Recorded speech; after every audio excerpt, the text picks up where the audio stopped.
আসসালামু আলাইকুম সুপ্রদর্শক সবাইকে আমন্ত্রণ জানাচ্ছি কালীগঞ্জ উপজেলা পরিষদের যে অডিটোরিয়াম আছে সেখান থেকে আপনাদের সাথে যুক্ত হয়েছি। নকল ও ভেজাল কৃষি উপকরণের ক্ষতিকর প্রভাব বিষয়ে সচেতনতা সভা অনুষ্ঠিত হচ্ছে। আয়োজনে কৃষি সম্প্রসারণ অধিদপ্তর কালীগঞ্জ ঝিনাইদহ।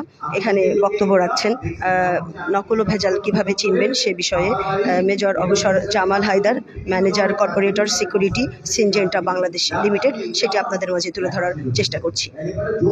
আপনি যদি ক্লোজিং ভেবে জিওভি ভেবে টাইলসের গুলা কিনা তাহলে কি হবে? এটা কি জমির সাথে মিশবে? যেটা হওয়ার জন্য যেটা পাওয়ার জন্য আপনি দিয়েছিলেন সেই কাজটা তো হয় নাই, সে আপনার জমিটা ক্ষতি করে গেছে। নেক্সট হচ্ছে পরিবেশ।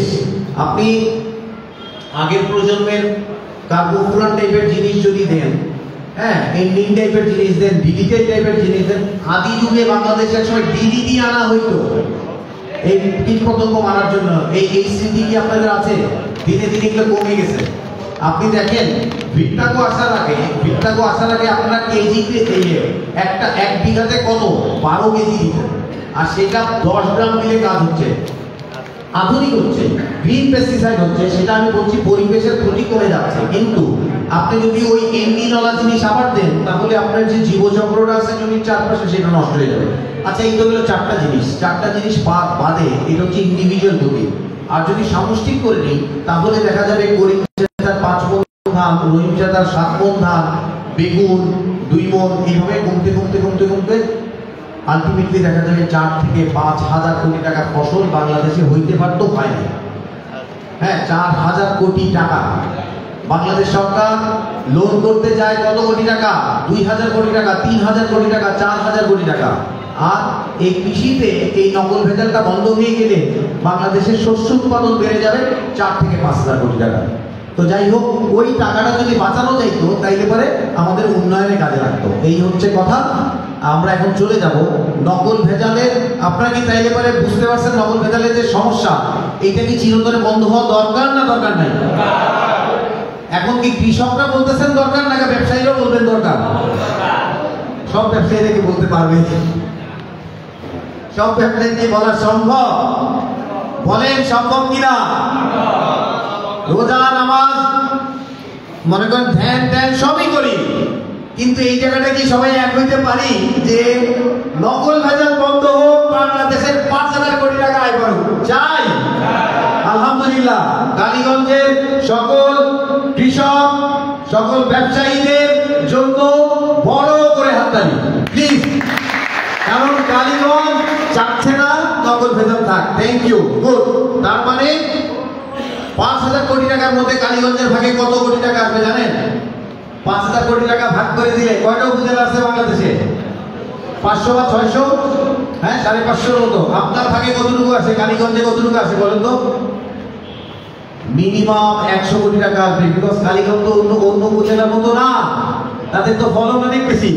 ওকে, আমরা এখন আসি, যদি আমরা চাই যে হ্যাঁ কালীগঞ্জ নকল ভেজাল কৃষি পণ্য মুক্ত হবে, সবার আগে জানতে হবে কি কি কারণে নকল ভেজাল হয়। প্রথম 2টা কারণ হচ্ছে কৃষকের।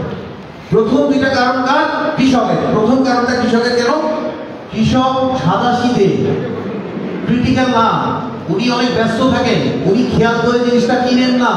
কোনো সময় শিক্ষার একটু সমস্যা থাকে, তারপরে জানাজানিরও সমস্যা থাকে। দেখেন প্রত্যেকটা প্যাকেটে এপি নাম্বার আছে। এপি নাম্বারটা কি?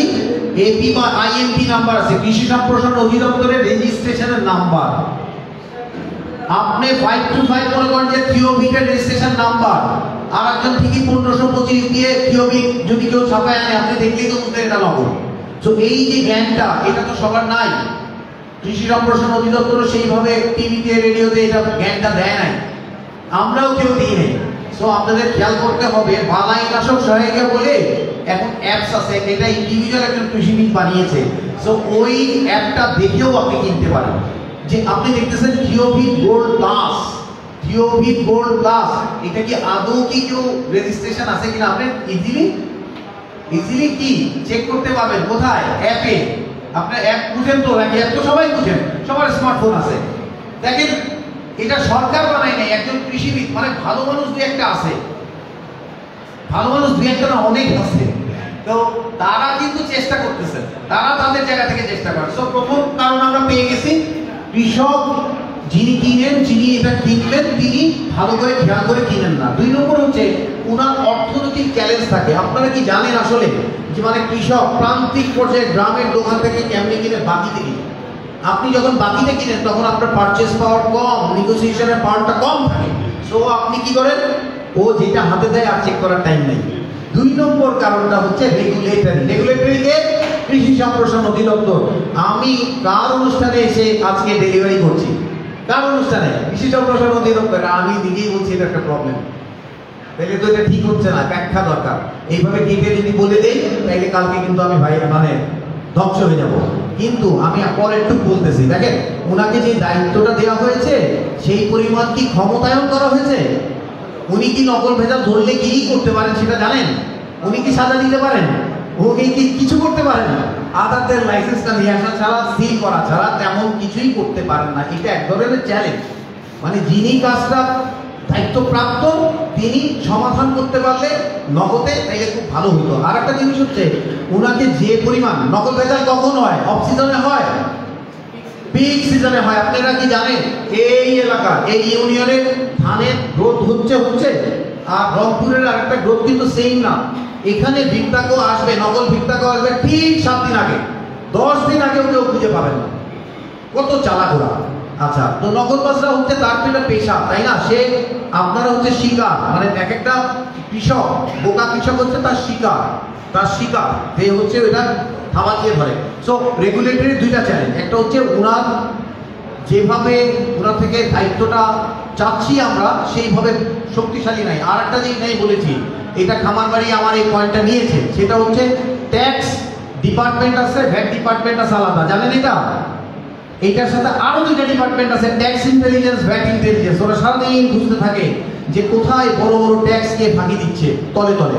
তাইলে আমার তো নকল ভেজাল অনেক আমি দেখাইলাম, তো আমার নকল ভেজালের কষ্টে 5,000 কোটি টাকা ধ্বংস হয়ে যাচ্ছে সেটাও দেখাইলাম। তাইলে 50 কোটি টাকা সরকার দিবে না? যে একটা ডিপার্টমেন্ট আলাদা করে খোলা যায় না যে এগ্রিকালচার ইন্টেলিজেন্স ডিপার্টমেন্ট, তারা যদি নকল ভেজাল দিয়ে থাকবে তাহলে ফসলের মৌসুমে কৃষি কর্মকর্তা বা আপনারা যারা ব্যস্ত থাকতেছেন তাদের উপরে এক্সট্রা করে প্রেশারটা আসলো না। ওরা বড় ওই ফ্যাক্টরিগুলোকে ধরে ফেললো। ফাইন, তো 2টা হয়ে গেল। ল অ্যান্ড গভর্নেন্স, বললেন ল, বাংলাদেশের সার্বভৌমত্ব দেশে আপনি ল ঠিক নাই করতেছেন, তাও সরকারি একটা ফোরামে অবশ্যই বলতে হবে, না বললে তো প্রবলেম সলভ হবে না। আর আমাদের প্রধান উপদেষ্টাও তো বলেছেন আমাদের ভুলভাল দেখাই যায়। তার মানে আমি ল কোথায় প্রবলেম? নকল ভেজালের জন্য সর্বোচ্চ সাজা কত জানেন? এই আইডিয়া জানলে আমার উৎসাহিত হয়ে না নকল ভেজাল করতে? 1 লক্ষ টাকা জরিমানা, সারের হইলে 2 লক্ষ টাকা জরিমানা, 1 বছরের জেল, অথবা সারের হইলে 2 বছরের জেল। এটা কোনো হইল? মানছেন এটা? আপনার গরিব মানুষের পেটে ছুরি মেরে দিল, তার জন্য মাত্র 1 লক্ষ টাকা জরিমানা। ক্ষতিটা অনেক বেশি। আমি বলার আগে কি বেশি ছিল না বলার পরেও বেশি? বলার আগে বেশি ছিল, আগে থেকেই বেশি ছিল, খালি জানতাম না। এটা ক্ষতি হচ্ছিল। আপনি কয়েকদিন আগে দেখেন নাই একজন কৃষক কাঁদতেছিল ফেসবুকে, কত 30 লক্ষ টাকার কপি নষ্ট হয়েছে ভুল জিনিস দেওয়ার জন্য। বেচারা একটা কৃষকের 30 লক্ষ টাকা চলে গেলে কি থাকে? তো সিম্পল, কিন্তু প্রত্যেক সময়ই, আর আপনারা এখানে তো বেশিরভাগ সবজি টবজি চাষ বেশি, অর্থকরী ফসলটা বেশি। সো সঠিক জিনিস যদি না দেন, খেয়াল করে না দেন, তাহলে তো ওই কান্না আপনার কাছে ফেরত আসবে। অনেক লেখালেখি হয়েছিল দেখি 14 লক্ষ টাকা তাকে দিছে ওই কোম্পানি, অনেক লেখালেখি হয়েছিল। দেখেন এরকম অনেক কৃষক কাঁদতেছে। আর কৃষক কাঁদতেছে মানে কৃষকের তো অনেক নাই যে ওখান থেকে কিছু যাবে। এটার জন্য শাস্তি কি 1 লক্ষ টাকা মানেন আপনারা? 2 লক্ষ টাকা একটা নকল করতেছে একটা ফ্যাক্টরি, তার সর্বোচ্চ সাজা 2 লক্ষ টাকা, মানেন এটা? মানেন? এটা চেঞ্জ হওয়া দরকার, এটা চেঞ্জ হবে ইনশাআল্লাহ। দেখেন অনেক বছর আগে, 20 বছর আগে বাংলাদেশে অ্যাসিড নিক্ষেপ হইতো, কথা নাই বার্তা নাই, অ্যাসিড নিক্ষেপ হইতো। একদম কৃষক পোলাপাইনা অ্যাসিড মারতো, মানে ভালোবাসার প্রস্তাব মানে নাই হয়। গত 20 বছরে একটা অ্যাসিডের কেস হয় নাই, জানেন এটা? কেন? অ্যাসিড প্রয়োগ করলে মৃত্যুদণ্ড। আরে মৃত্যুদণ্ড না হোক, 10 বছর 15 বছর 20 বছরের সাজা লাগাও, ফ্যাক্টরিগুলো তো বিশাল বিশাল ক্ষতি করতেছেন। এনিওয়ে, নেক্সট হচ্ছে প্রত্যেকটা নকলবাজ, এটা গ্রামেই হোক আর বাইরেই হোক, তার সাথে প্রভাবশালী মহলের একটা যোগাযোগ আমরা দেখতে পেয়েছি। মিডিয়ার তেমন কোনো অ্যাটেনশন নাই, আজকে বলাটা ঠিক হবে না, আজকে আমরা মিডিয়া ভালো কভারেজ পাচ্ছি। আর আমি গত বছর 14 তারিখে, গত বছর ডিসেম্বর মাসের 14 তারিখে আপনার এখানে AR অ্যাগ্রো নাম করে একটা ফ্যাক্টরি অপারেশন করেছিল কৃষি সম্প্রসারণ অধিদপ্তর ঢাকা থেকে এসে, ওইটার সাথে আমি ছিলাম। তো ওখানে আমি দেখতে পেলাম যে মিডিয়া সারা রাত আমাদের সাথে ছিল, মিডিয়া সারা রাতই ছিল। 1টা থেকে আমাদের অপারেশন শুরু হয়েছিল 4টা পর্যন্ত, কিন্তু আশ্চর্যজনক ভাবে পরের দিন সকালে মিডিয়াওয়ালারা ওই মালিকের কাছেই গেছেন, পরের দিন আর কোনো পেপারে আসে নাই। তো এই ধরনের ঘটনাও ঘটে।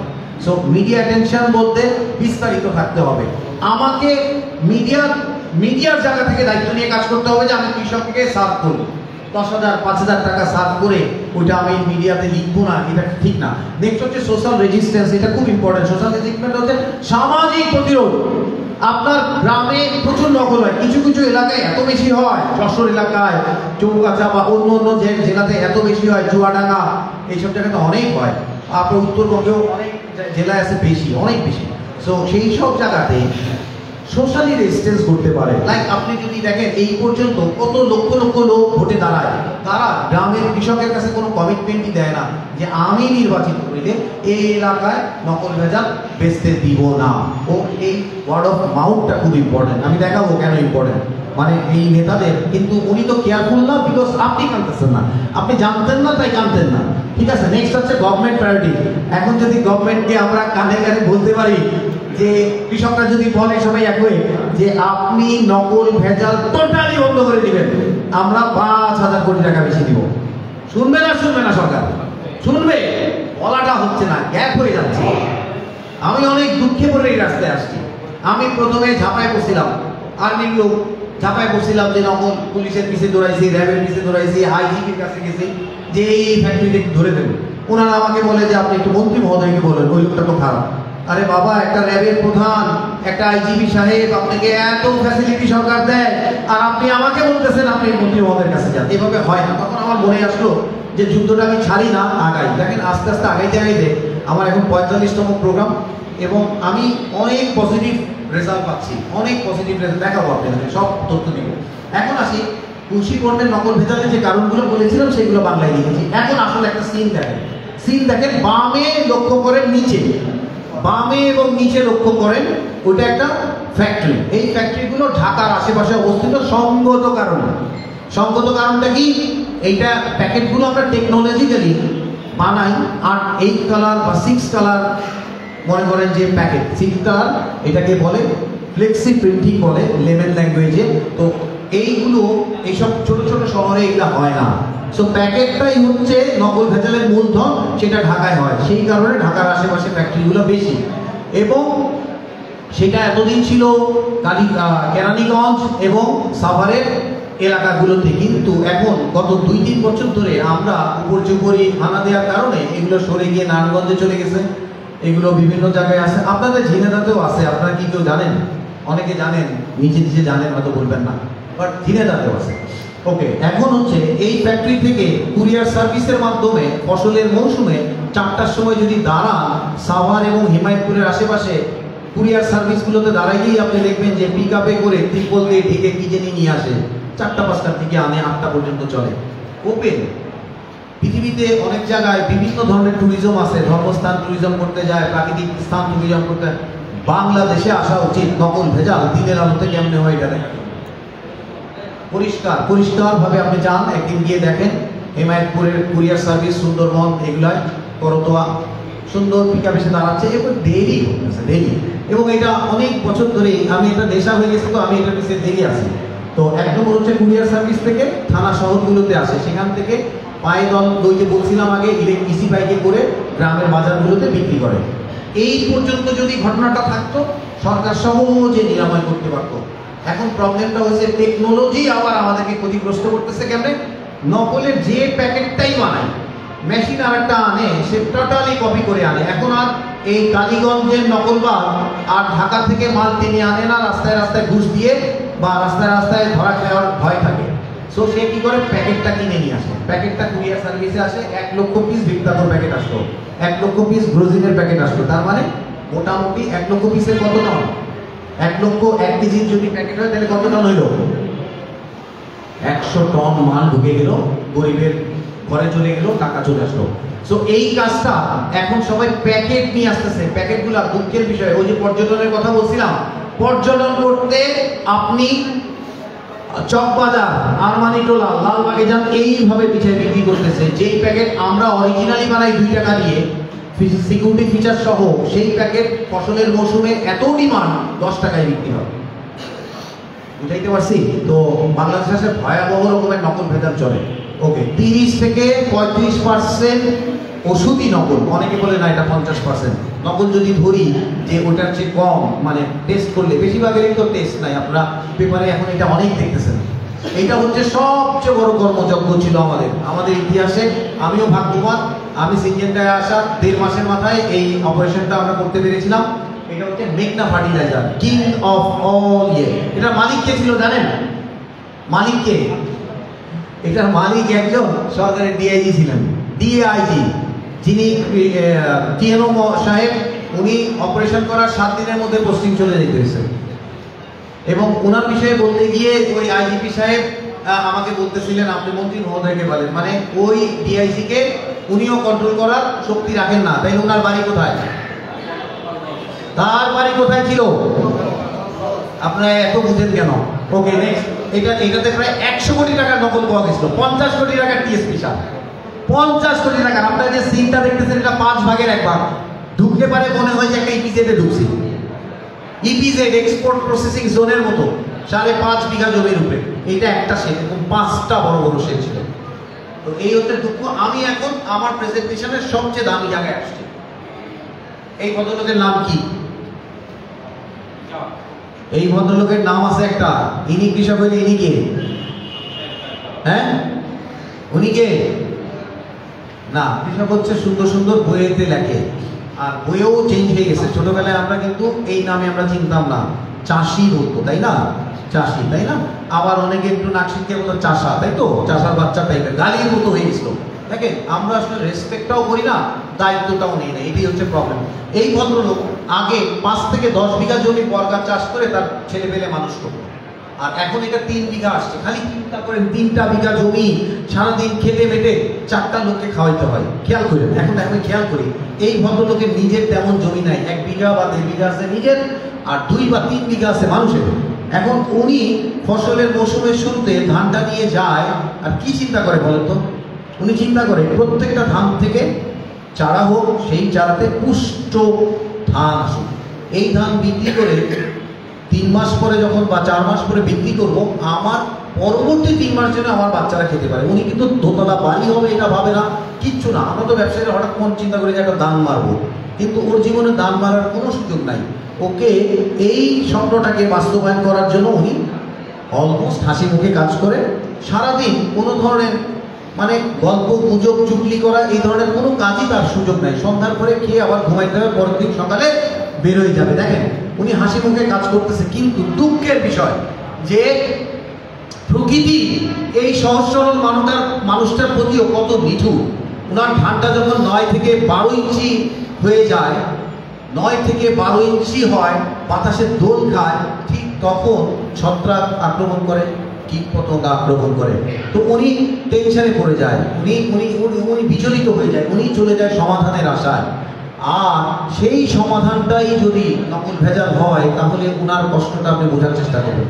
আমার আর কিছু বলার দরকার নাই। যার বিবেক আছে এইটুক দেখার পরে আলটিমেটলি সে জিহাদি ঘোষণা করা উচিত, নকল ভেজাল ঠেঙাই নিয়ে যাবে, ঠিক আছে? কিন্তু তা কিন্তু হয় না, শেষ করছি। ওকে, এখন আসেন, দেখেন এই ধানে পরিণত হবে কখন? যখন কৃষক এই দেখেন এরকম হাসবে কখন? ধান কাটার সময় এরকম হাসিটা দিবে কখন? কখন দিবে? যদি কৃষক ওই যে প্রবলেমটা হয়েছিল, বাজারে গেছিল, তখন সচেতন ভাবে দেখে শুনে জিনিসটা কিনে। কারণ বাজারে শগুনরা বসে আছে, তারপরে সমাজের কীটরা বসে আছে তাকে ঠকানোর জন্য। কয় টাকা? 50 টাকা, 100 টাকা, 150 টাকা হবে, ঠিক আছে? এখন নর্মালি যেটা হয় যে উনি বাজারে চলে যায়, উনি খেতে যান, যেই ভাতিজাটা বা ছেলে বাজারে যায় স্কুলে, তাকে টাকাটা দেয় 300 টাকা, তুমি এটা নিয়ে এসো। ওই ছেলে আমার দোকান ঘুরতে থাকে, যে মনে কম পাওয়া যায়, 20 টাকা বাঁচলে 2টা সিগারেট খাওয়া যায়। ঘটনা এইভাবেই ঘটে। দেখেন, ঘটনাটা এইভাবেই ঘটে। এবং ওই ছেলে তো কম দামে পাইলে নিয়ে নেয়, এটাও একটা বড় কারণ যে আমি সবসময় কমের দিকে দৌড়াই। ওকে, এই হলো কি আমার স্লাইড শেষ হয়ে গেছে প্রায়। এখন এই দেখেন আমি বিভিন্ন জেলাতে, এটা রিসেন্টলি আমরা উপকূলের